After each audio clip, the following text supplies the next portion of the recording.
नमस्कार, मैं दीपेश एक बार फिर आप लोगों के बीच सूचना के अधिकार से प्राप्त कुछ दस्तावेजों के लेकर उपस्थित हूँ। वर्तमान समय उत्तर प्रदेश में विधानसभा चुनाव चल रहे हैं। तमाम जनप्रतिनिधि आपके बीच अपने अपने वादों को लेकर, अपने अपने किए गए कार्यों को लेकर आपका आशीर्वाद मांगने आ रहे हैं। आज मैं आपसे सकलडीहा विधानसभा के विधायक माननीय प्रभुनारायण सिंह यादव जी के बारे में कुछ चर्चा करूँगा, जो कि पूर्व में भी 2 बार विधायक रह चुके हैं और 2017 से 2022 तक का वर्तमान कार्यकाल इनका चल रहा है। वर्तमान कार्यकाल में इनके द्वारा इस क्षेत्र में विपक्ष की भी भूमिका नहीं निभाई गई। मारूपुर से लेकर चंदौली तक और चहनिया से लेकर मुगलसराय तक सड़क पूरी तरह से टूटी रही और उत्तर प्रदेश सरकार ने जो घोषणा की थी कि 15 जून तक सारी सड़कें गड्ढा मुक्त होंगी, उसके विपरीत ये सारी सड़कें पूरी तरह से गड्ढा युक्त हो गई। न भारतीय जनता पार्टी के कार्यकर्ताओं और जिम्मेदार जनप्रतिनिधियों द्वारा इस पर कोई कार्य किया गया और ना ही क्षेत्र के विधायक माननीय प्रभुनारायण सिंह जी द्वारा इस पर कोई आंदोलन किया गया। ये ऐसे लोग हैं जो सत्ता पाने के बाद अपने घरों में बैठ जाते हैं और इंतजार करते हैं कि यदि सत्ताधारी पार्टी अत्याचार करती है और ये विपक्ष में होते हैं तो इंतजार करते हैं कि ठीक है ये जाएगा और मैं पुनः आऊँगा, और यदि ये सत्ता में होते हैं तब भी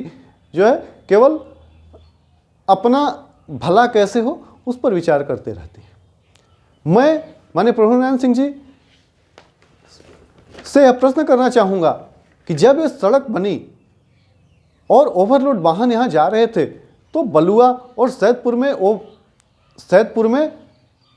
बैरियर लगाकर उनको रोका जा रहा था और ट्रकों की लंबी लंबी लाइन लग जा रही थी। इस क्षेत्र के लोग उस समस्या से पीड़ित थे, जाम भी हो रहा था और सड़कें टूट रही थी, लेकिन विपक्ष का विधायक होने के बावजूद इनके द्वारा इस पर कोई आवाज़ नहीं उठाई जा रही थी, जबकि यह क्षेत्र शासन के वसूली का एक बड़ा अड्डा बन चुका था।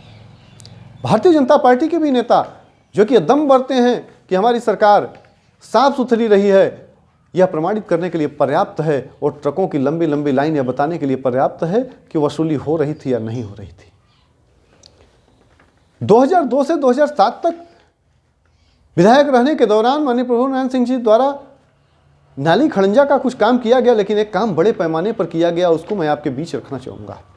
जिस प्रकार से उत्तर प्रदेश के मुख्यमंत्री श्मशान और कब्रिस्तान की बात कर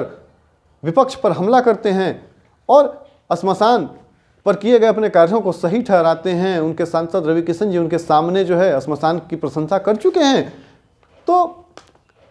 ऐसे लोगों को मौका कब मिलता है जब प्रभुनारायण सिंह जी जैसे लोग अपने 5 साल के कार्यकाल में 51 कब्रिस्तान की बाउंड्री पर 53 लाख रुपए उस सस्ती के समय में खर्च कर देते हैं। यदि उस समय इनके द्वारा शिक्षा पर ध्यान दिया गया होता तो दानापुर विधानसभा में 5-5 लाख रुपए यदि खर्च होते तो 10 पुस्तकालय, अच्छे स्तर के पुस्तकालय का निर्माण हो सकता था और एक अच्छा शैक्षणिक वातावरण बनता। मैं अल्पसंख्यक भाइयों से भी कहना चाहूँगा कि ऐसे लोग जो आपके धार्मिक या हमारे धार्मिक जगहों पर काम कर रहे हैं, सरकारी धन खर्च कर रहे हैं, ये हमारा आपका भला नहीं कर रहे हैं, ये केवल इस देश में तुष्टीकरण की राजनीति को बढ़ावा दे रहे हैं। हमको ज़रूरत है चिकित्सालय की, हमको ज़रूरत है पुस्तकालय की, हमको ये ऐसे कार्यों की ज़रूरत नहीं है जो कि केवल इस समाज में खाई पैदा करें। माननीय प्रभुनारायण सिंह जी 5 साल तक विधायक रहने के दौरान दिया, रमौली, चहनिया, नादी, कांवर, नौदर, धानापुर, धराव, पपौरा, ढुणिया, नैणी, महगांव, सड़ान, कमालपुर, नौरंगाबाद, बभनिया, रायपुर, खंडवारी, सुरतापुर, कमालपुर, वहीं ढुणिया, नौरंगाबाद, रैया, इनायतपुर, रामरूपदासपुर, सिसौड़ी, धानापुर, बघरी, धराव, कौरी, बिरना, अमरा, हिकौरा, कंवई, पहाड़पुर, नादी, बड़गावा, नैनी, नदेसर, मारूपुर, मजलेपुर, टंडा खुर्द, बैराठ, नौदर, हिनौता, खंडवारी, पपौरा, महगांव, बिसापुर, बेलवानी, कांवर,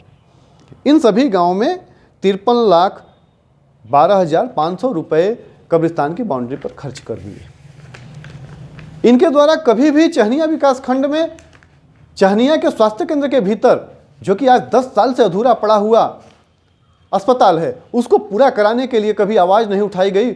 2012 से 2017 तक इनकी पार्टी की सरकार थी और ये माननीय जिलाध्यक्ष थे समाजवादी पार्टी के, लेकिन फिर भी इनके द्वारा उसके पूर्ण निर्माण के लिए कोई कार्य नहीं किया गया। और वर्तमान में जब ये विपक्ष के विधायक रहे, जब इस क्षेत्र की जनता ने इनको विधानसभा में भेजा था, तब इन्होंने उस अस्पताल के निर्माण के लिए, पूर्ण कराने के लिए कोई काम नहीं किया। इस क्षेत्र की